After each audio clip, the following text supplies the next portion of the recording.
Jamars, líder de fração da AVP, conta-nos telefonicamente que o ponto de arreglo de conflito está ponto importante arriba a agenda de EPCO e semana aqui. Se trata de reunião bianual interparlamentário entre Estados e Reino. E semana aqui, a reunião está tomando lugar na Holanda. Dado importante está que tem duas proposições riba a mesa para assim chamar geschillen regeling aqui. De Parlamento de Reino do Caribe e outro do Minister Plasterk de Assunto de Reino. Pagatino para que o arreglo aqui lanta feiteira, Parlamento de Holanda, em sua maioria, Mr. aprobou. Parlamentário René Hardey explica-nos na que palabração lo que llega. Está exatamente o que nós também para pedir de webs arriba. Nós reservar de webs ainda para nós para especificamente arriba sei.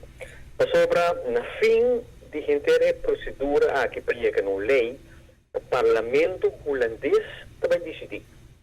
Nós podemos participar, nós podemos debater, nós podemos apresentar moção, etc. Mas hora de votar o parlamentário holandês de Tweede Kamer e depois de Eerste Kamer não pode votar. Nós não temos direito de votar.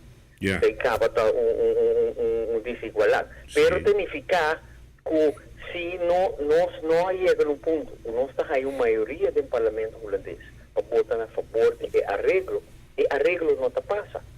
Que mesmo o que nós também fazemos de webs votas para ao menos se nós espera que logra com nossa palavra procedura, nossa palavra quatro critérios não para nos juzgar a lei e de três em que tempo, por exemplo, que vai durar outros 5 anos.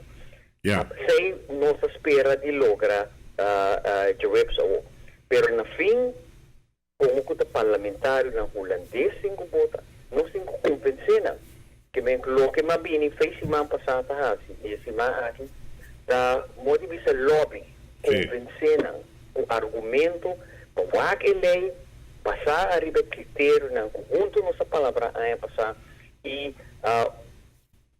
tomar decisão para cambiar algo que para último 3 anos estava uma desigualdade e vai chegar um arreglo que está percurar para a igualdade e respeito para o estatuto verdadeiramente cuidar de um arreglo de conflito.